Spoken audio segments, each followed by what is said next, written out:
Não.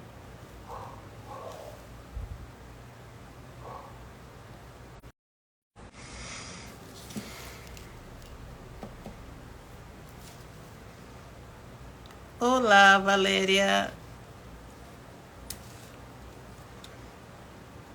Tininha.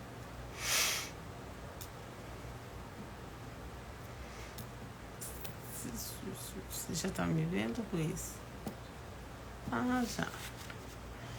Vamos lá. Não.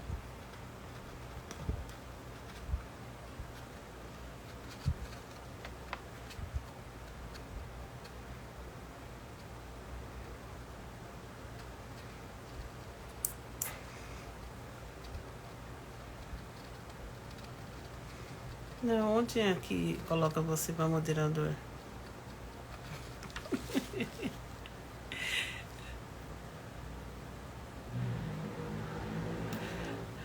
Boa noite, pessoal. Tudo bem? Mais uma live. Estamos aqui hoje para conversar com o autor Pedro Pucci. Hoje nós vamos conversar sobre... Eu vou apresentar um pouco mais do meu livro, O Homem que Nunca Amou, falar um pouquinho mais para vocês do meu trabalho de escrita e também apresentar para vocês Pedro Pucci e o seu livro. E vamos conversar hoje com ele e descobrir de onde ele tira tantas histórias assustadoras. Já vou chamar ele para entrar aqui com a gente e a gente começar esse bate-papo.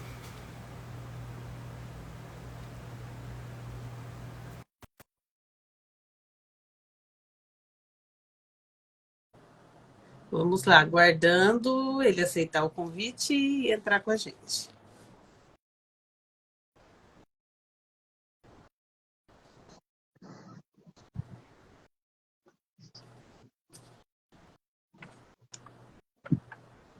Era? Ah, boa Aí, agora sim. noite. Tudo Boa jóia? noite. Tudo jóia? E você? Tô bem, tô bem. Pessoal, esse é Então, o tá bom. Pedro Pucci, o escritor da Voz da Floresta. Se apresenta um pouquinho Isso. pra gente, Pedro. Conta aí da onde você é. Bom, eu sou de Carangola, Minas Gerais, né? Eu falo que eu sou importado de Minas Gerais. Eu moro em Americana hoje, né? Mas eu sou de Carangola, Minas Gerais. E Minas Gerais foi que eu consegui inspiração para muitos dos contos que eu escrevi Boa no meu noite, livro, né? Núbia.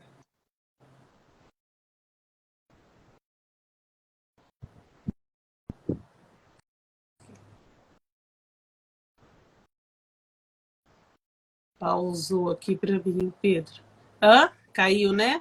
Vamos voltar com o Pedro que caiu aqui. Boa noite, Núbia. Boa noite, Débora. Boa noite, Léo. Pedro, de Aí, volta. pronto, consegui. Você estava falando pra gente que você é de Minas.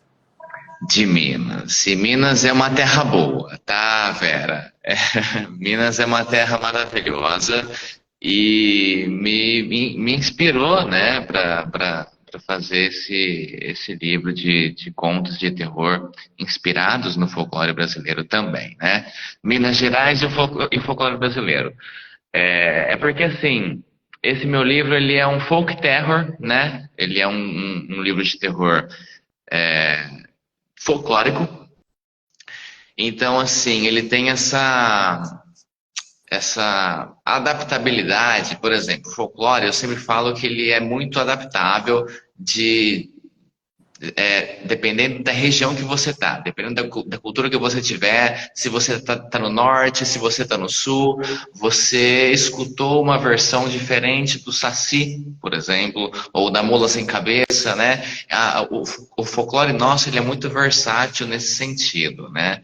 Então, lá em Minas Gerais, eu falo que assim, eu coletei bastantes histórias, bastante causos aqui e ali, né? Vivi alguns também. Você fez uma pesquisa extensa em cima desses folclores em, lá em relação à região de Minas Gerais e também baseou em histórias que você viveu, porque Sim, eu estou lendo o seu livro e eu, eu vou dizer, o começo dele você já fica assim, com medo de que algo vai acontecer, né? Aí você respira e começa a entrar nos contos, aí você vai sofrendo junto com o personagem, né? maravilhoso, inclusive. Eu adoro escutar isso, né? Eu recentemente recebi alguns feedbacks de quem já está lendo o meu livro e algumas pessoas já tiveram pesadelos. Ai, não. E isso para um autor de terror, isso é maravilhoso escutar isso, tá? Então, essa pesquisa sua foi muito intensa em cima disso ou não? Você só pegou aquilo que você. Na verdade, esse livro, eu nunca pensei em escrever esse livro assim, falei, eu vou escrever um livro sobre. Não, esse livro ele me veio, né, quando eu estava revisando um outro livro meu, que não tem nada a ver com o assunto, mas de repente, pá, no meio de uma revisão, no meio de uma. Eu tive esse estalo, e aí eu falei, eu vou escrever. Aí eu comecei a escrever um conto atrás do outro, né? E aí quando eu vi, eu tava com 10 contos já. Aí eu pensei, eu vou embolar tudo e vou, né, organizar num livro. E assim surgiu A Voz da Floresta. Deixa eu te perguntar outra coisa. É, Como você desenvolveu esse seu gosto pela escrita? Porque eu aprendi. Eu sempre gostei de escrever lá desde a minha infância, minha adolescência, né? Escrevendo poesia, todas essas coisas. E escrevendo cartas de amor, essas coisas de adolescente. Então eu sempre gostei de escrever aí, né? E a minha veia é o romance, né? Mas você, da onde que veio essa vontade de escrever? Você já tem outros livros escritos? Já tem alguns livros no forno sendo preparados, tá? Sendo preparados. Tem bastante Legal. projeto vindo aí, mas a escrita em si é uma pergunta muito interessante essa. Eu sempre pergunto também para outros escritores, sempre quando eu posso, né? Mas a coisa da escrita em si, a minha cabeça está em processo de criação constantemente, ela não para. Ela está criando a todo momento, né? Se não estou criando uma história, eu estou criando, sei lá, eu desenho também, né? Então, se não é escrita, eu estou desenhando, então eu estou sempre criando alguma coisa. E a parte da escrita, exatamente escrever, né, expressar através da escrita, vem muito ali dos autores que eu acabei pegando assim como referências, né, com o passar do tempo, autores que eu tenho para mim como os meus heróis, né? Então, são autores com quem eu me espelho bastante, né? Me identifico bastante. Então, culpa deles também, a parte da escrita, né? Mas eu sempre falo que, assim, primordialmente, como posso dizer, quem me incentivou mais a escrever e criar e gostar de escrever e ler também, porque o autor, o escritor, ele tem que gostar de ler primordialmente, né? A primeira coisa, foi Legal. o meu avô e o Maurício de Souza. São as minhas Maurício de duas Souza. são as duas fontes que eu mais culpo por escrever hoje, né? E o Maurício de Souza ainda mais porque pelo fato de que assim, nas criações do Maurício de Souza, né, tem muito do folclore brasileiro também, Tem. né? Então foi uma fonte que também desde criança eu estive pegando, né, absorvendo assim as histórias do Maurício de Souza, do Monteiro Lobato também, consequentemente. Mas assim, a gente tem o contato, né, Vera, com o folclore brasileiro, né? O pouco que a gente tem, né? Mas na literatura são esses os caras, né? O Maurício de Souza, o Monteiro Lobato, né? Etc. Então, eu queria saber também de você qual que é o seu processo criativo? Como que que nem você sentou, você escreveu isso aqui antes dele se tornar um livro, né? De ser publicado tudo, você sentou e colocou essas histórias no papel, ou no computador, digitou. Como que funciona esse processo aí? Você fala, eu vou escrever, hoje eu vou escrever um conto assustador. Como que funciona esse processo? Como que você faz? Conta aí. Olha, Vera, o meu processo, ele é muito simples, na verdade, tá? Eu vou dar aqui a minha fórmula de bolo. Eu não consigo escrever enquanto eu não acertar na música. Eu sou muito auditivo. Ah, Então, assim, eu preciso acertar na trilha sonora. Eu preciso acertar na playlist. Se não tiver, eu mesmo crio, sabe? Eu preciso criar, eu preciso escrever alguma coisa sobre, sei lá, né? Não sei. Eu procuro músicas que me remetam àquele sentimento que eu preciso evocar, aquele sentimento que eu preciso acessar. A música, ela tem esse poder, né? Então, enquanto eu não acertar na música, eu não consigo escrever. Não vai, simplesmente não vai. É que nem assim, eu desenho também, né? Então, assim, quando você sim. vai desenhar, a primeira coisa que você vai fazer é preparar o papel, preparar o lápis. Aí você aponta o lápis para você começar a desenhar. A música, para mim, é o apontar do lápis, sabe? Antes Entendi, de começar a entendi. desenhar. Eu preciso acertar na música primeiro, antes de começar a escrita. Aí só assim a escrita flui. Que gostoso, música. E eu já não, né? Eu sento na frente do computador e eu posso ter barulho, pode ter qualquer coisa que eu consiga escrever. Eu tenho essa Você facilidade. Eu só consegue não posso com ter ninguém ruído ao falando, redor. eu só não posso ter ninguém falando diretamente comigo, conversando, tentando falar comigo, daí não flui. Mas do contrário, pode ter barulho, qualquer coisa eu sento, escrevo, depois eu volto corrigindo, entendeu? Colocando os acertos, Aham. mas eu consigo, eu tenho essa facilidade de escrever em qualquer lugar, a qualquer hora, graças a Deus.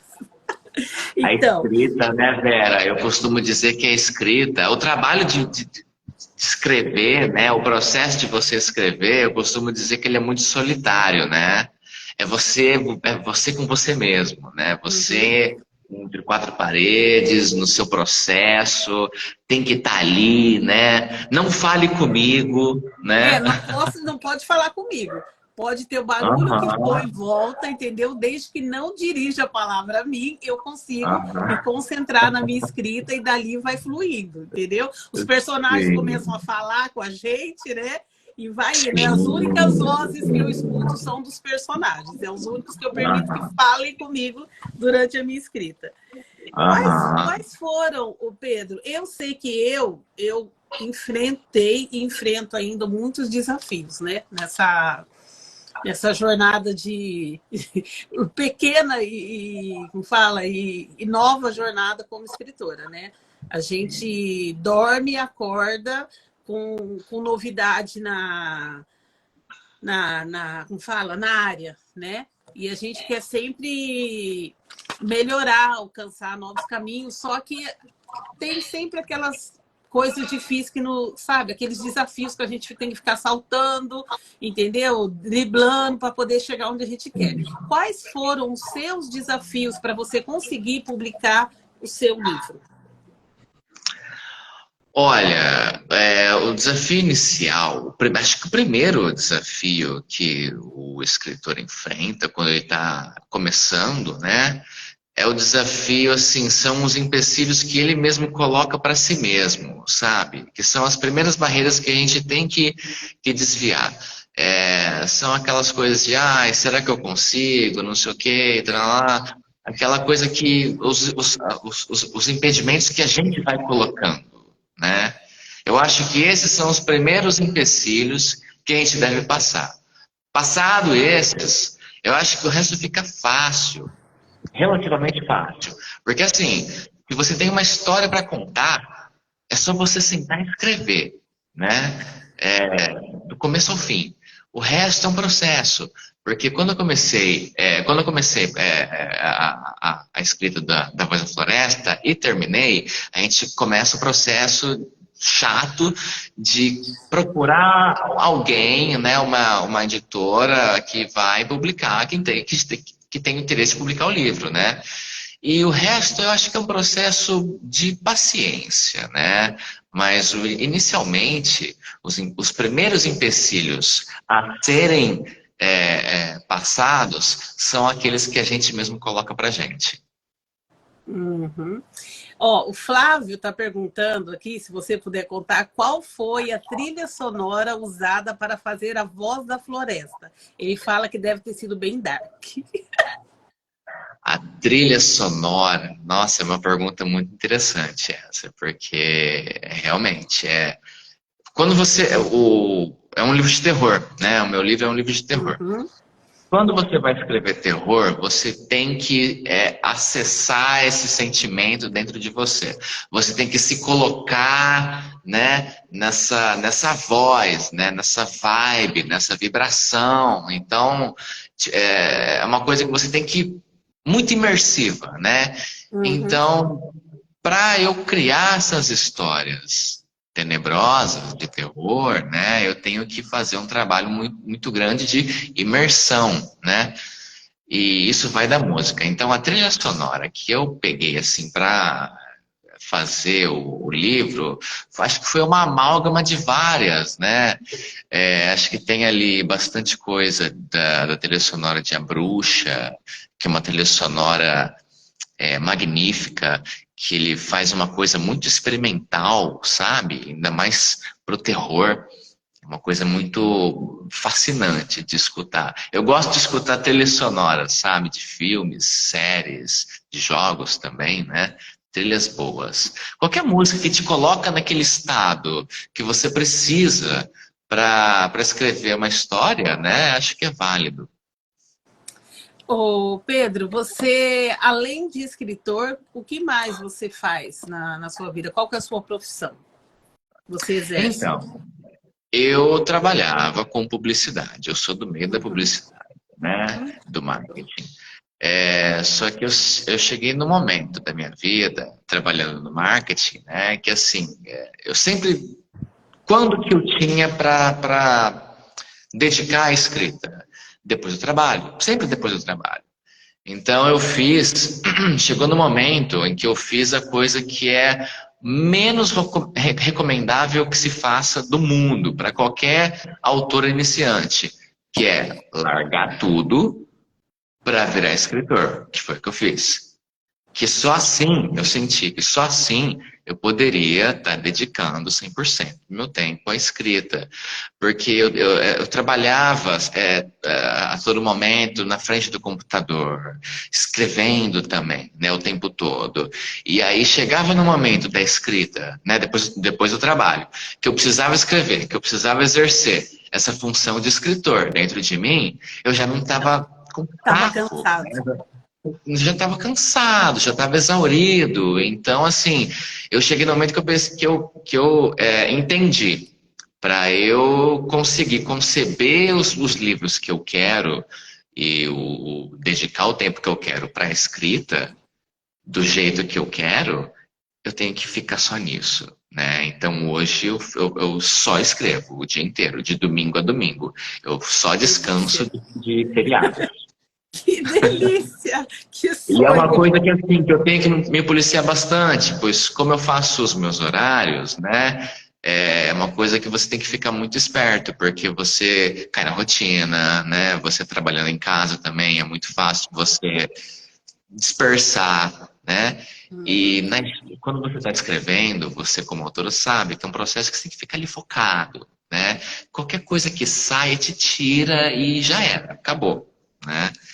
Então, Falando em tirar e sair, uma coisa que eu tenho também, eu pergunto isso para todos os escritores, porque eu tenho, entendeu? E eu gosto de saber como que lida com isso, você. O bloqueio. Você começa a tá. história, ela para de fluir. E aí? O tal do bloqueio, né? É. Que é o terror de todo escritor. Uhum. Eu acho que é que assim, todo escritor tem o seu, né? Tem a sua trava e tem a sua forma de destravar. O que funciona para mim não vai funcionar para todos os escritores, Uhum. né? Eu tenho o meu macete. Uhum. Eu, quando eu me deparo com um bloqueio criativo, de verdade, eu acho que eu fico assim, no máximo, 50 minutos bloqueado. No máximo. Nossa, nossa, Funciona para mim. que inveja boa, inveja boa. Gente, 50 minutos bloqueado, onde? Que No maravilha. máximo. Ô, Vera, eu paro para fazer. Quando eu tô bloqueado, eu respeito o tempo do bloqueio, né? Porque assim, eu vejo o bloqueio criativo como. Imagina que a nossa mente seja um fio e esse fio se emaranhou. Sabe Uhum. fio? Fio se Uhum. emaranha, né? Fio fica emaranhado e tal. E a gente precisa só pegar esse fio e deixar ele lisinho, perfeitinho, né? Desenrolar o fio. O que eu faço é, presta atenção, lavar a louça. Lavar louça. Detesto lavar louça. Para mim Detesto lavar funciona. louça. Se eu me deparo com um bloqueio criativo, eu vou lá, me distancio da história, respiro, vou lavar uma louça e ó, Nossa, não ia funcionar mesmo comigo. Eu detesto lavar louça. me Eu vem, tenho os simplesmente me meus, vem. os meus bloqueios, eu resolvo, eu deixo de lado e começo outra coisa. Aí, quando sai o bloqueio, porque é o bloqueio de história, então são várias histórias que eu tenho para terminar, porque começa o bloqueio, eu guardo ela, entendeu? E vou para outra. Na hora que desbloqueia, eu volto, entendeu? Daí, na hora que desbloqueia, o personagem parece que falou: agora eu voltei a falar com você. Vamos voltar a É, conversar. Para mim, funciona assim. Nossa, que maravilha. O essa coisa do Pedro, bloqueio criativo, ela é assim, ela é um terror, né, para muitos escritores. Mas o bloqueio criativo, eu acho que o escritor tem que respeitar. Deixa bloquear. Se veio é porque precisa. Se veio é porque você precisa se distanciar da história um pouco, dar um respiro, vai lavar uma louça, vai fazer outra coisa, lavar sabe? uma louça é Às vezes ótimo. precisa, Lavar às uma vezes louça é precisa. ótimo. Quais foram os livros que mais te influenciaram, além do Gibi do Maurício de Souza, né? Você teve algum outro livro, algum outro escritor que, nossa, te influenciou? E outra coisa, a sua escrita, ela é voltada para sempre para o livro suspense, o terror, ou você tem outros? Então, o meu gênero favorito de leitura, tá? De escrita, Uhum, de leitura, eu acho que é o suspense. Eu gosto muito de uhum. drama, gosto de romance em geral, né? Mas eu acho que eu vou pro suspense. Eu não me vejo me consolidando uma carreira como um escritor só de terror, sabe? Uhum. Como é no caso do Stephen King, que se consolidou com isso. Por exemplo, meu próximo livro, o próximo livro que eu estou escrevendo, ele é um drama esportivo. Não tem nada a ver com terror. Nada a ver, legal. Nada a ver com terror. Então, é um campo também que está me exigindo bastante também, como escritor. Então, eu acho que eu não me vejo assim me prendendo muito a um gênero, né? Mas se for falar, qual é um. Se você for pedir um livro, né?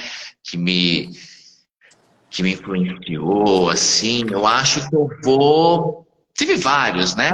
Mas eu acho que eu Uhum. vou no Drácula. No Drácula de Bram Drácula. Stoker. O Drácula foi um livro que eu li quando eu tinha 14 anos. A primeira vez que eu li eu tinha 14 anos. Eu acho brilhante até hoje. Ele é uma literatura epistolar, né? Ele é escrito no formato de epístola, de cartas e diários, né? Uhum.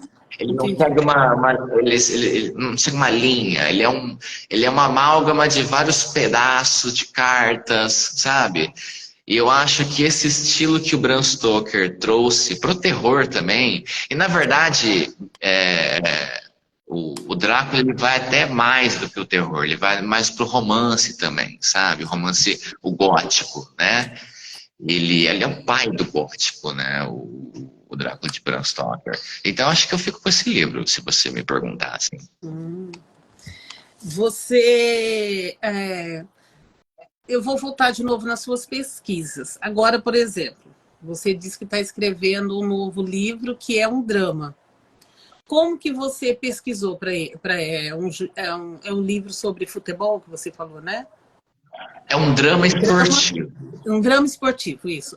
Você, como que você pesquisou para fazer esse livro? Você leu, você conviveu com as pessoas? Como que foi? Explica aí. A parte da pesquisa, para mim, como escritor, é a parte que eu mais gosto, que é a parte que eu mergulho de cabeça, né? E é onde você vai tirar o conteúdo para escrever, né? Esse É drama uma coisa que eu. esportivo, Só interromper só um pouquinho. Uma coisa que pode eu falar. gostei, que eu estou gostando lendo o seu livro, é o seguinte: até você falou que tem gente que lê o seu livro e tem pesadelo. Porque a veracidade, né, o jeito que aquilo lá entra na mente da gente, é forte, né? Então é isso.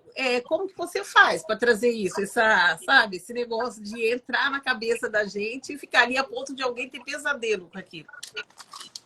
Então, a parte de entrar na cabeça, que eu acho que é a mágica da escrita, né? Que é o que a gente quer como autor, eu acho, né? Que é o que a gente espera alcançar com os nossos personagens, né? E aquilo que eu te falei, é toda a questão da imersão. Por isso a música para mim é muito importante, né? Por isso tem que ter a trilha sonora ali no pente para fazer ali e tal. Então, assim, quem que falava? Tinha um autor, acho que o H.P. Lovecraft, ele tinha uma frase que era assim: o medo, ele é o mais antigo dos sentimentos do ser humano. E o medo do desconhecido, principalmente, né? Então, essa coisa que você falou de entrar na cabeça das pessoas, por exemplo, sem querer dar muito spoiler do meu livro, né? Mas, assim, uma coisa que eu gosto muito, no terror a gente tem essa coisa de, como posso explicar? Mostre, mas não conte. Ou conte, mas não mostre. Entendeu? Você faz esse contrário. Então, por exemplo, se você tem um monstro para contar, fala sobre isso nas beiradas, sem mostrar. Sem ser assim, pá, tem um monstro, tá ali. Nas sutilezas, o terror age nas sutilezas. Tem um conto do meu livro que trabalha muito com essa coisa que eu tô te falando, do terror do desconhecido, que é o Anhangará, gótico indígena. Não sei se você chegou nesse conto ainda. Não, não cheguei, estou no terceiro conto. Esse conto é um conto que, assim, a criatura do conto, ela não existe no folclore brasileiro. É uma Não, não. criatura original minha. E eu criei muito na base dessa coisa do medo do desconhecido, né? Uhum. Conte, mas não mostre.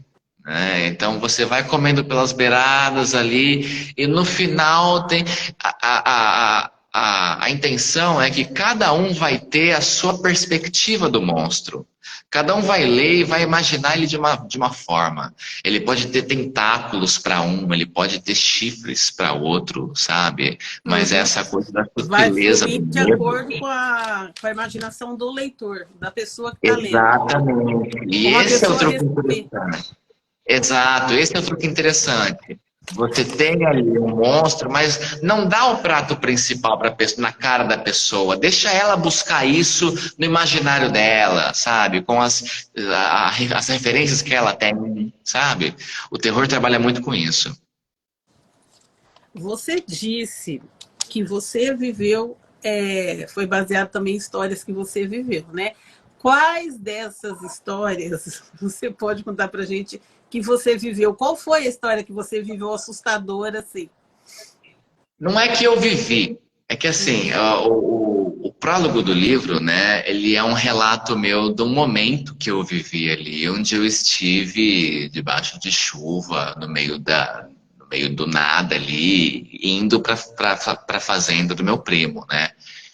E esse é um relato rápido que eu dou assim, antes de começar os contos, né, no prelúdio do livro. Tem um dos contos, no entanto, se chama A Senzala.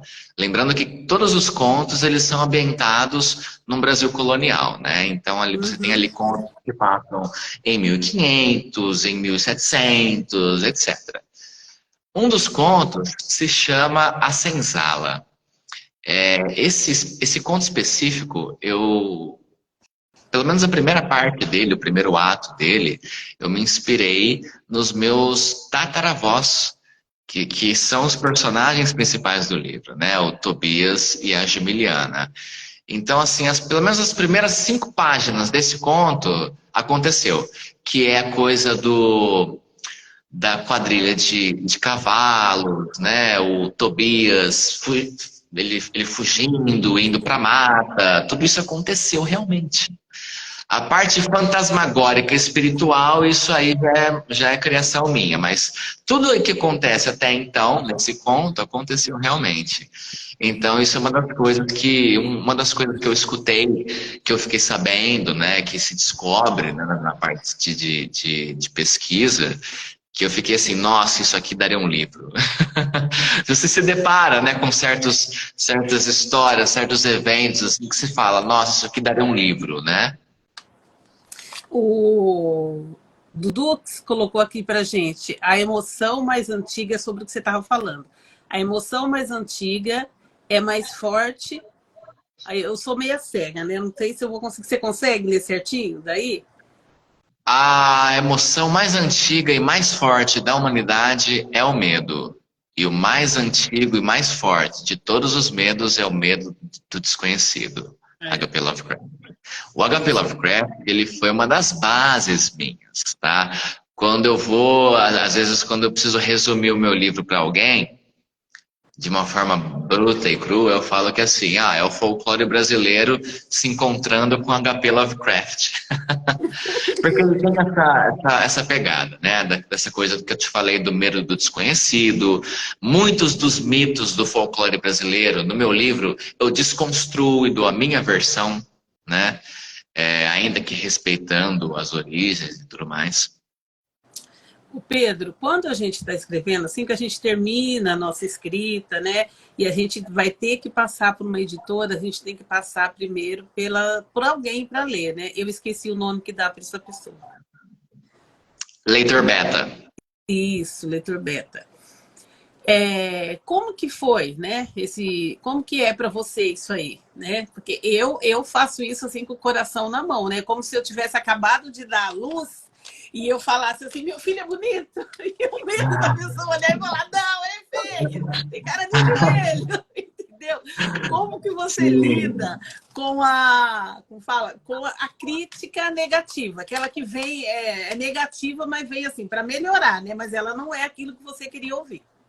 Sim. É que assim, a gente tem, no meio da escrita, a gente tem o leitor beta e a gente tem o leitor crítico, que são duas coisas diferentes. O leitor crítico é um profissional que você paga para ler a sua obra, para ele dar os seus pitacos. Esse cara, esse profissional, ele vai achar pelo em ovo. Você paga ele para achar pelo em ovo, né? Uhum. Diferente do leitor beta, que é um amigo, costuma ser um amigo, alguém do seu, né, do seu ciclo social, e você vai, que topou a ler, né, o seu manuscrito, e você vai mandar para ele. O leitor beta, por mais importante que seja a função dele para a gente, na questão de dar feedback para a gente, né, na questão de você estudar como é que foi as primeiras impressões da tua obra com as primeiras pessoas que leram, né, tudo isso. O leitor beta, no entanto, ele não vai criticar a sua obra, ele vai elogiá-la. O leitor crítico, você paga ele para criticar. Então é muito importante o trabalho do leitor crítico nesse processo, porque ele vai fazer o contrário do leitor beta. O que não deixa de ser importante. Os dois são importantes. Os dois são, assim, essenciais quando você vai lapidar a sua obra, né? Você acabou de escrever o seu livro. Você primeiro tem que estudar como é que o seu livro vai performar com o público, né? Com alguém que vai pegar a sua obra e vai ler. Então você vai dar para alguém que você conhece para ler. Esse é o leitor beta. Agora, quando você contrata alguém, um profissional, né? Ele vai dar, né, no currículo dele, geralmente é formado em letras e tal, trabalha com isso, já está no ramo, né? O leitor crítico, você vai contratar ele. E ele tem todo esse know-how, todo esse conhecimento, ele vai criticar o seu livro. Ele vai achar pelo em ovo. E isso é essencial. Isso é muito importante. Ele vai achar coisas que o leitor beta não vai te falar. Não por malícia nem nada, mas por questões assim, técnicas mesmo, né? Que falta no leitor beta. Que é assim, pode ser qualquer pessoa, né? Agora, o leitor crítico, não. É uma pessoa, é um profissional que faz isso. Exatamente. Ó, Mas a questão aqui de como lidar com as críticas é aquela coisa, né? Você fez um filho e você quer escutar elogios.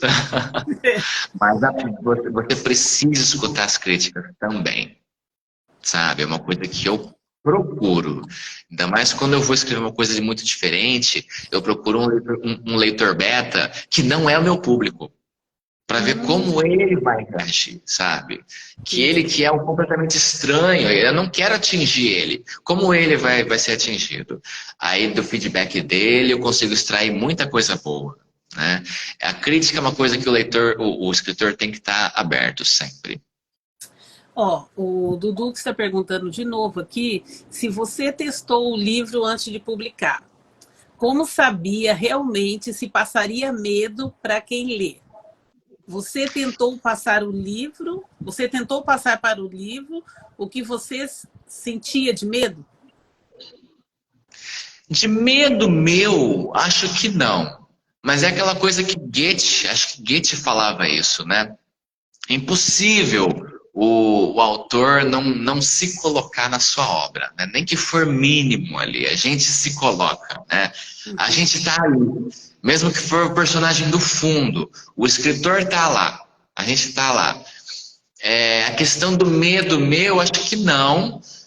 Não vai encontrar, ninguém vai encontrar nenhum medo meu. Acho que nem foi nesse o intuito.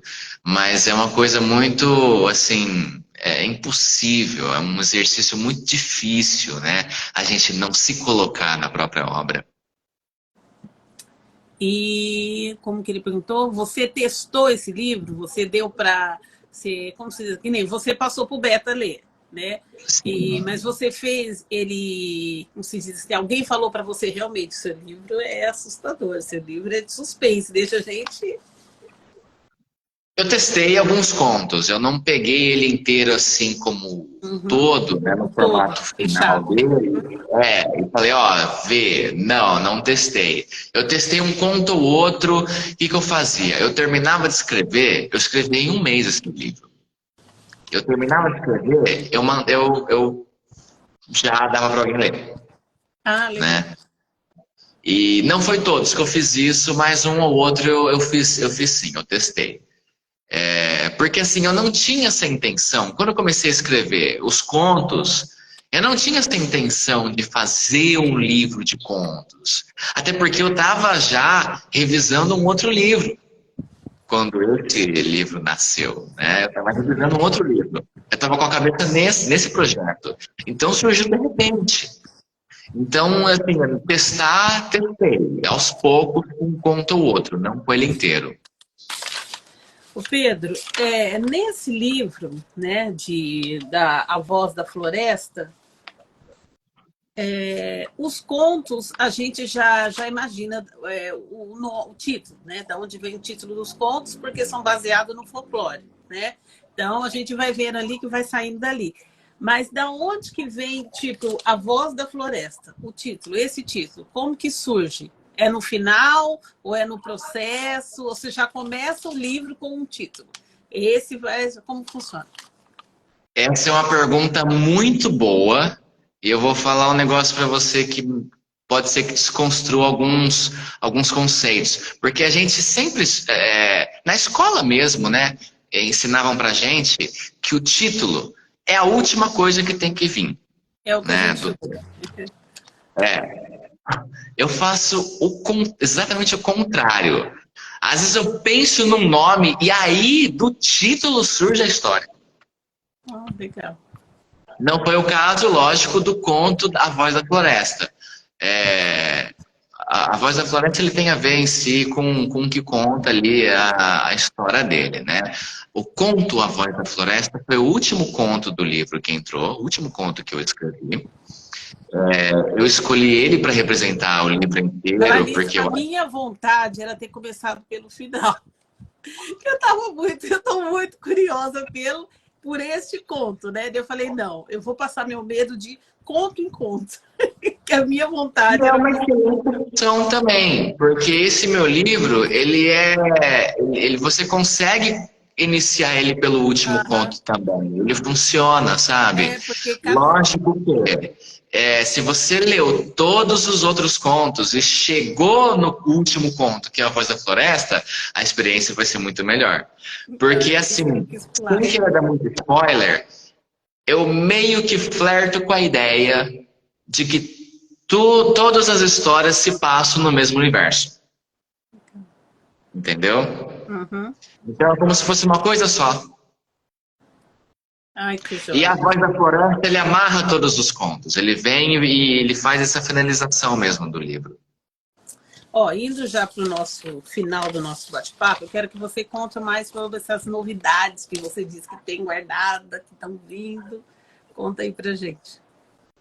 Olha, no momento, eu estou trabalhando num romance que é como eu falei para você, um drama esportivo. Drama esportivo é um gênero que eu nem sabia que existia. Eu fiquei sabendo sem querer num podcast que eu escuto, que eu acompanho, e aí de escrita. E aí eles comentaram sobre esse gênero, né? Não sei o quê, que não tem ninguém escrevendo sobre drama esportivo. Eles descrevendo, eu fiquei, é sobre isso que eu estou escrevendo. Agora, o esporte que eu estou escrevendo é sumo. O meu próximo livro é sobre sumo. É sobre a arte marcial do sumo, o esporte japonês do sumo. Ele é um drama esportivo, como eu falei para você, né? E a trama se passa ao redor de um escândalo que teve no meio do sumo, no Japão, né? E tem toda essa coisa de investigação jornalística, né? Aquela coisa meio Agatha Christie, você não sabe em quem confiar. Enfim, sem querer dar muito spoiler, tá ficando muito bom. É um projeto que eu estou ficando muito orgulhoso.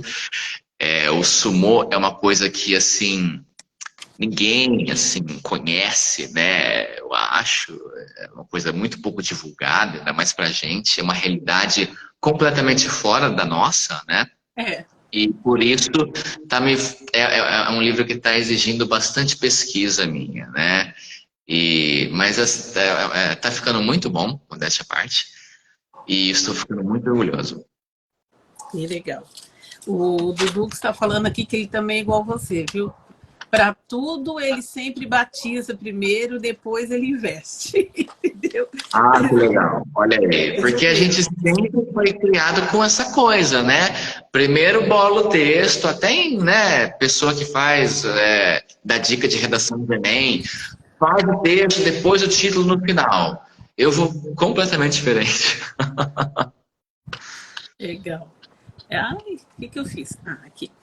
E outra coisa, eu acho que assim, o momento mais gratificante da escrita, né? Eu, assim, nessa minha caminhada novinha aqui, o momento mais gratificante é quando eu ouço alguém comentar alguma coisa sobre o meu livro e falar, nossa, né? Eu já ouvi pessoas falar, eu sou o Roberto. Eu não sei se você leu ainda, né? O Roberto lá, né? Você tá lendo ele? Tô lendo, tô lendo. Eu conheço até mulheres que falam, olha, eu sou o Roberto, entendeu? Então, o mais gratificante para mim é quando alguém vem, fala sobre o meu livro e, fala sobre o meu livro e vem e conta, né, que se identificou com ele. E você percebe que a pessoa realmente leu o seu livro, né? A pessoa não, porque eu ouvi a escritora disse aqui na outra live, ela disse uma coisa que é bem real. Tem pessoas que vão comprar o seu livro porque gostam de você e não vão ler. E tem pessoas Sim, que vão comprar o seu livro porque gostam de ler. E a parte mais gratificante para mim no momento é isso, é saber que a pessoa comprou, leu, entendeu? E ela vem e comenta com você, você fala, nossa, ela realmente leu o meu livro. Para você, qual que é a parte mais gratificante de publicar um livro e o que te agrada mais desse retorno? olha, eu acho que tem várias partes, né? Eu acho que quando a gente recebe o livro físico da editora na mão pela primeira vez, né? As caixas, quando a gente recebe as caixas, sabe? É um momento muito emocionante, parece que tá vendo um filho realmente, né? É essa sensação. Mas, assim, no geral, falando como um autor de terror, que escreveu um livro de terror, para mim é muito gratificante. Para mim, eu sei que eu fiz meu trabalho certo toda vez que eu vejo alguém falando que teve pesadelo depois que leu algum conto do meu livro. Hum, Eu que, penso que eu posso morrer tranquilo. Eu acho que Edgar Allan Poe e Charles Baudelaire ficariam orgulhosos de mim, sabe? ai, o Eduardo, o Dudu aqui está falando que eu acho o título a parte mais importante. O que atrai a pessoa é ele. Devia ser crime vestir nele por último. O Flávio também disse que é mal de publicitário começar pelo título. Dessa área aí você entende que é mal de publicitário. É mesmo, é uma observação muito interessante. Eu nunca tinha parado para pensar nisso. Como eu falei para você, eu tenho o background da publicidade, do marketing, né? E ele tem razão nisso que ele falou, é mal de publicitário mesmo, porque o publicitário, ele primeiro vai fazer o briefing da campanha para depois desenvolver tudo, né?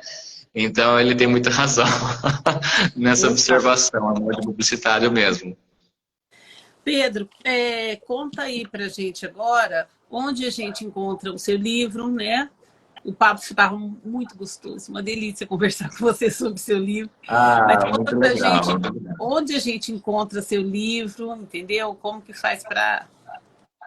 Legal, ó, A Voz da Floresta e outros contos, que é uma antologia de contos, né? São 10 contos de terror, de folk terror que você vai encontrar.